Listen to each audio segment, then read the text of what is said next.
Welcome to the Leadership and Learning Podcast with Dr. JBT, where we dive deep into the art of leadership for emerging and advancing leaders.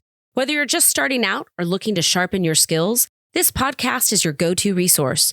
We'll explore real-world scenarios, actionable solutions, and expert advice with insights drawn from Dr. JBT's own experiences and interviews with seasoned leaders.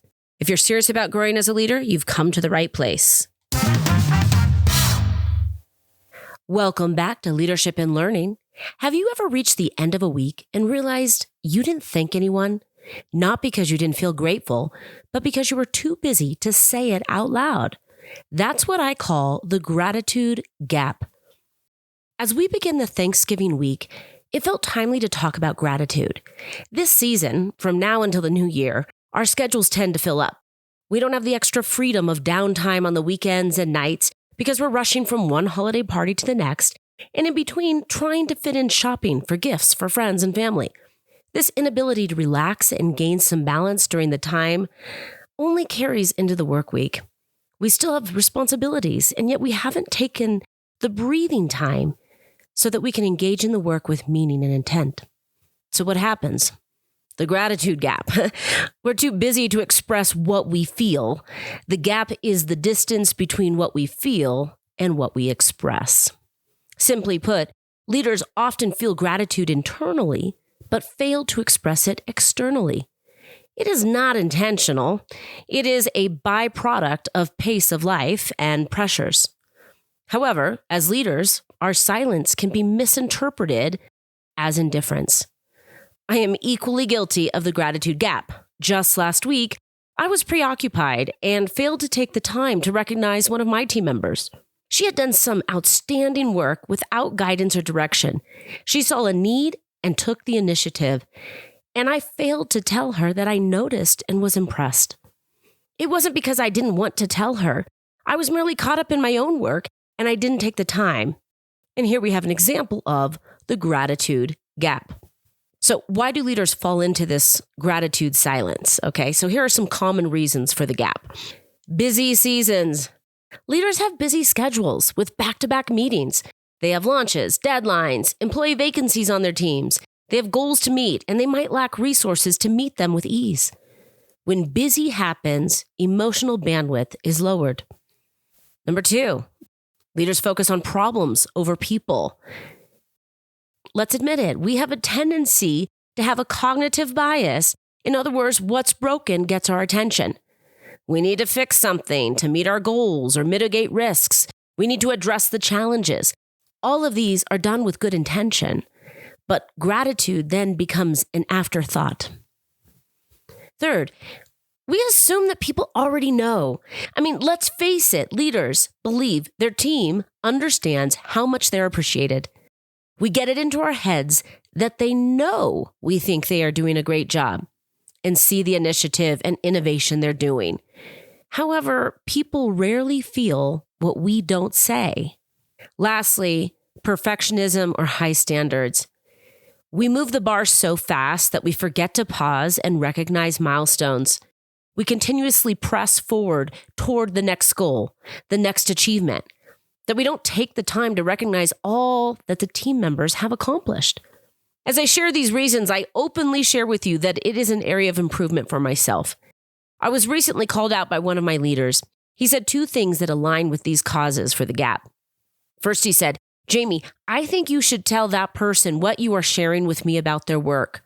I know it would mean a lot to her." And here I was thinking that she already knew it, but he saw that she didn't know unless I said it.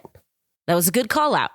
Okay. Second one, same person said to me, "Jamie, you need to take the time to celebrate all the wins that you have accomplished with the teams. You move so fast to the next goal that I don't know if you always see how hard it was to do what you actually did." Ooh, okay.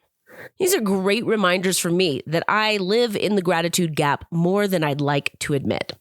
So what is the real cost of unexpressed gratitude? First, we have lower engagement.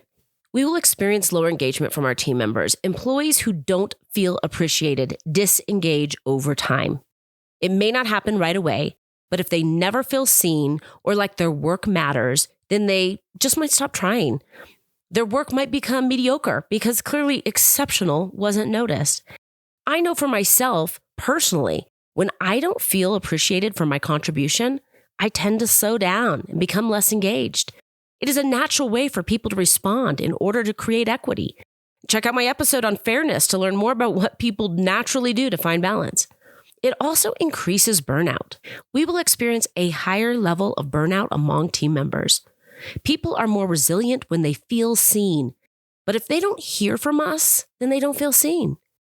I have found that tired employees that know I am grateful for their work are willing to push through the tired to keep projects moving forward. But when they don't feel appreciated, that extra push burns them out. This is when we experience people calling out sick. And I know we've all had that. I remember one time my husband said to me, he called me out too. He said, "Why are you pushing yourself so hard and burning yourself out when no one even appreciates the work that you're doing?" This point ties directly back to lowered engagement.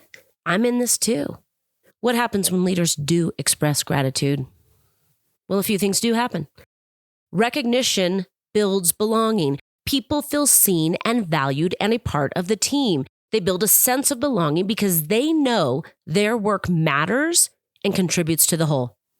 Gratitude boosts morale and motivation. People appreciate when leaders show gratitude toward their work. We naturally want our work to make a difference. So when leaders share that it does, we're motivated to keep doing great work.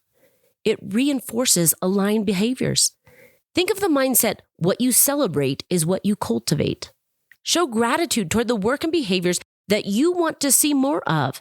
As you show gratitude for these behaviors and contributions, it will reinforce for people that if they do more of this, whatever this may be, it will be recognized as good. And so they do. It humanizes leaders and strengthens trust. As a leader, you don't want to be on a pedestal or live in an ivory tower.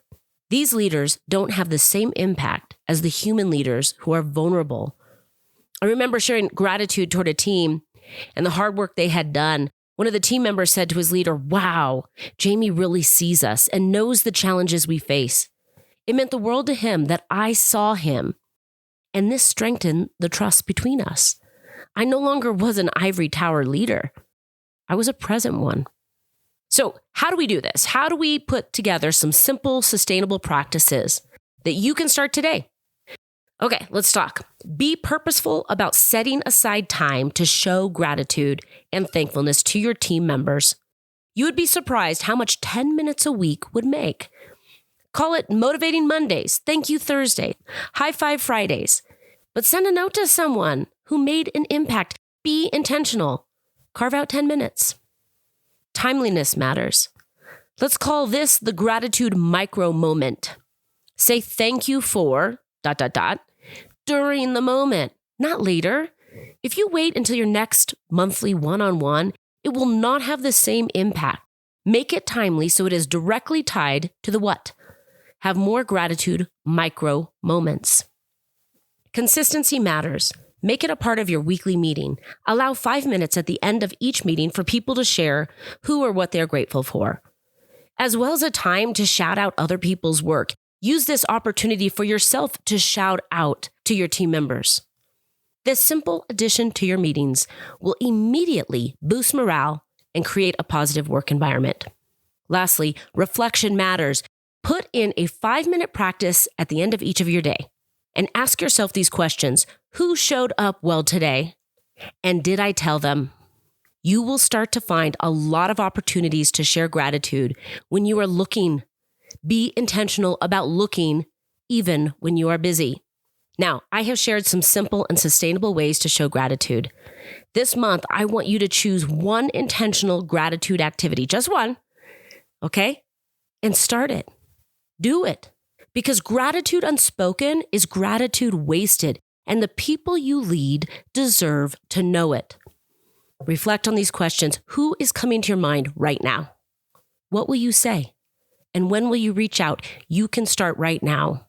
To close out, remember, during this Thanksgiving season, let's not just talk about gratitude, let's practice it.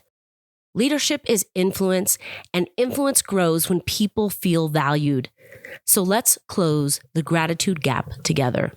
This is Leadership and Learning with Dr. JBT signing off.